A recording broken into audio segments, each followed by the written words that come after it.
बिस्मिल्लाहिर्रहमानिर्रहीम। अस्सलाम वालेकुम। Welcome to my channel MSc Nadia. आज की वीडियो में हम करेंगे एक्सरसाइज 7.1। क्वेश्चन नंबर 1 2 3 4 5 तक मैं आपको करवा चुकी हूं और आज की वीडियो में हम क्वेश्चन नंबर 6 करने जा रहे हैं। वीडियो शुरू करने से पहले आप सबसे रिक्वेस्ट है कि प्लीज़ चैनल को सब्सक्राइब कर लें और बेल आइकन पर जाकर ऑल को प्रेस कर लें ताकि मेरी हर नई आने वाली वीडियो आपको मिल सके। Question 6, find the coordinate of the mid point of following points. इसमें हमें मिड पॉइंट मालूम करना है। मिड पॉइंट फार्मूला हम क्लास 9 में भी पढ़ चुके हैं।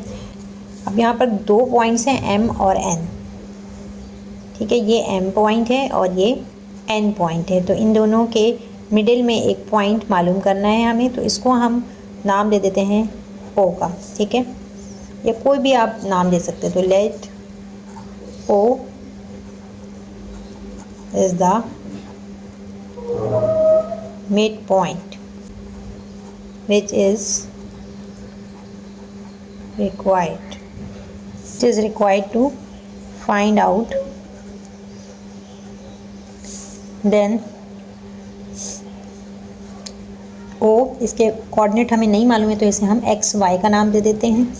और मिड पॉइंट फार्मूला आपको याद होना चाहिए किसके बराबर होता है, x1 plus x2 divided by 2 comma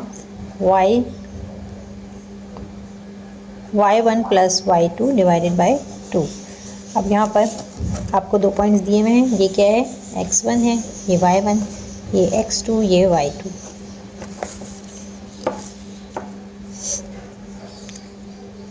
तो यहाँ पर x1 क्या होगा, -4 प्लस x2 -4 है डिवाइडेड बाई 2, और y1 प्लस y2, तो y1 जो है वो 2 है और y2 जो है वो -2 है divided by plus minus minus minus minus plus, तो यहाँ आ जाएगा -8/2। और यहाँ पर माइनस माइनस प्लस -8/2 आएगा। यहाँ प्लस माइनस माइनस 2 में से 2 माइनस कर देंगे तो क्या आएगा, 0/2। हमें मिड पॉइंट का कोऑर्डिनेट मालूम करना था, तो ये हमारे पास आ रहा है 2 1 ज़ा 2, 2 4 ज़ा 8, -4 कॉमा 0, ये हमारे पास मिड पॉइंट आ गए। पार्ट टू में दो पॉइंट दिए हैं P एंड Q और हमें मिड पॉइंट मालूम करना है। तो let R is the mid point. तो R के कोऑर्डिनेट हमें मालूम करना है, x y. Mid point formula apply करेंगे, x1 plus x2 divided by 2 और y1 plus y2 divided by 2। यहाँ पर ये x1 है और ये x2 है। तो x1 हमारे पास क्या आ रहा है, -1, और x2 5 है divided by 2, y1 plus y2, ये y1 है और ये y2 है। तो यहाँ पर आ जाएगा -4 plus minus minus -4/2, minus plus minus 5 में से 1 माइनस करेंगे तो 4/2 बच रहा है। यहाँ माइनस माइनस प्लस -8/2, 2 1 ज़ा 2, 2 2 ज़ा 4, 2 1 ज़ा 2, 2 4 ज़ा 8। तो इस तरह से आपके पास जो मिड पॉइंट आ रहा है, मिड पॉइंट के कोऑर्डिनेट्स आ रहे हैं आपके पास 2, -4। आंसर। पार्ट 3, S और T आपको दो पॉइंट दिए हुए हैं और आपको मिड पॉइंट मालूम करना है। तो let U is the required mid point. तो U के अपने कोऑर्डिनेट मालूम करने हैं, XY is equal to, mid point formula क्या है, x1 plus x2 divided by 2 comma y1 plus y2 divided by 2।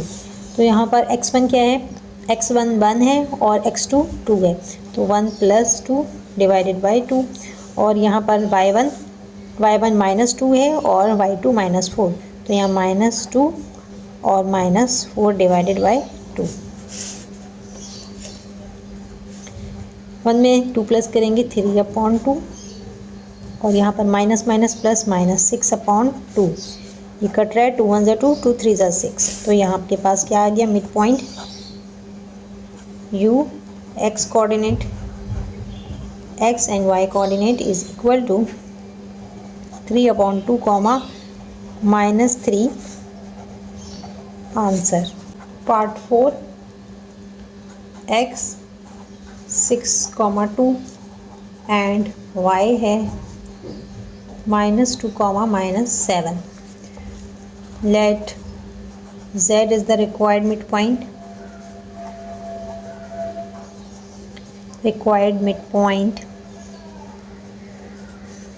तो z के कोऑर्डिनेट हैं x y is equal to +x2 divided by 2 और यहाँ पर y1 + y2 divided by 2। x1 आपके पास क्या है 6 है और x2 -2 है, तो यहाँ आएगा 6 - 2 divided by 2 comma y1 + y2 2 - 7 divided by 2। 6 में से 2 माइनस करेंगे तो 4 बचेगा 4/2 और यहाँ पर 7 में से 2 माइनस करेंगे -5/2। तो ये कट रहा है 2 × 1 = 2 2 × 2 = 4। तो इस तरह से z x and y coordinate is equal to 2, -5/2 answer. Question 7 find the points which divide the line segment joining 4, -1 and 4, 3 in the ratio 3:1 internally। अब यहाँ भी क्या करेंगे, एक लाइन सेगमेंट है, ठीक है, और यहाँ पर आपको 2 पॉइंट्स दिए, में नाम नहीं दिया, तो यहाँ पर मैं ए और बी नाम दे देती हूँ, ठीक है। ए पॉइंट क्या है 4, -1 और बी पॉइंट है 4, 3 और हमें इस लाइन सेगमेंट को डिवाइड करना है 3:1 के रेशो पे। 3:1 का रेशो ये, फॉर एग्जांपल यहाँ पर निशान लगा लिए, 3:1 का रेशो है ये, ठीक। तो इस पॉइंट को हम पॉइंट सी का नाम दे देते हैं और इसके हमें कोऑर्डिनेट मालूम करना है, तो इसको हम एक्स वाई ले लेते हैं। और इस लाइन सेगमेंट को हमें इंटरनली डिवाइड करना है। इंटरनली डिवाइड करना है तो इंटरनल फार्मूला सॉल्यूशन आपको गिवन है A point 4, -1 and B 4, 3। Let C is the required point. X y ले लेते हैं और यहाँ पर हमें रेशो क्या दिया हुआ है 3:1 का रेशो दिया हुआ है, ठीक है। रेशो हमें 3:1 का दिया हुआ है। यहाँ पर हम फॉर्मूला अप्लाई करेंगे using formula for internal division. Internal और एक्सटर्नल दोनों के लिए अलग अलग फार्मूला है, कुछ ख़ास डिफरेंस नहीं है, मैं अभी आपको बता दूंगी। तो यहाँ पर हम इंटरनल डिवीजन के लिए फार्मूला, इंटरनल डिवीजन का फार्मूला क्या है, m(x2 + m(x1) divided by m+n और यहाँ पर m(y2 + m(y1) divided by m+n sorry. तो ये इंटरनल डिवीजन का फॉर्मूला है। अगर एक्सटर्नल डिवीजन का होगा तो यहाँ माइनस साइन आ जाएगी। अब यहाँ पर m और n क्या चीज़ है, तो ये जो आपको 3:1 का रेशो दिया हुआ है ना, इसके अंदर m जो है वो 3 है और n जो है वो आपके पास 1 के बराबर है, ठीक है। 3:1। अगर 2:4 दे देते तो m 2 होता और n 4 होता, ठीक। तो जो भी रेशो आपको दिया उसी हिसाब से आप इसको सेट करेंगे। अब यहाँ पर हमारे पास रिक्वायर्ड डिवीजन पॉइंट क्या है, C x, y is equal to m हमारे पास 3 है, m 3 है और x1 x2 हमारे पास क्या है, ये 2 पॉइंट्स हैं, ये a और b पॉइंट्स हैं, ये x1 है और ये x2 है।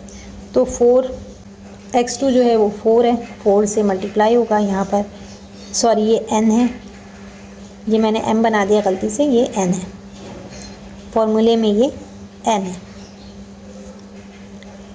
n जो है 1 के बराबर है तो 1 से मल्टीप्लाई करेंगे x1 को, x1 भी 4 है, ठीक है। x2 और x1 दोनों 4 हैं तो यहाँ पर भी 4 आ जाएगा, डिवाइडेड बाय 3 + 1 और यहाँ पर m जो है वो 3 के बराबर है। y2 क्या है, b पॉइंट में देखेंगे ये y2 है, 3 जो है वो y2 है और y1 क्या है -1 प्लस n 1 के बराबर है और y1 -1 के बराबर है, divided by 3 + 1 cx, y is equal to 3 4 = 12 plus 1 4 = 4 divided by 3 में 1 प्लस करेंगे 4 आएगा और यहाँ पर 3 3 = 9 प्लस माइनस माइनस तो यहाँ -1 आएगा डिवाइडेड बाय 4। 12 में 4 प्लस करेंगे 16/4 और 9 में से 1 माइनस करेंगे 8/4। 4 1 = 4 4 2 = 8 4 1 = 4 4 4 = 16। तो x और y कोऑर्डिनेट जो है वो पॉइंट सी के x और y कोऑर्डिनेट आ रहे हैं 4, 2। आंसर। आज की वीडियो को यहीं पर एंड करते हैं। वीडियो पसंद आई हो तो लाइक और शेयर ज़रूर करें। कोई भी सवाल हो कमेंट सेक्शन में पूछ सकते हैं। और जिन्होंने अब तक चैनल को सब्सक्राइब नहीं किया है तो प्लीज़ चैनल को सब्सक्राइब करें और वीडियो को ज़्यादा से ज़्यादा लाइक और शेयर किया करें। नेक्स्ट वीडियो तक के लिए अल्लाह हाफ़िज़।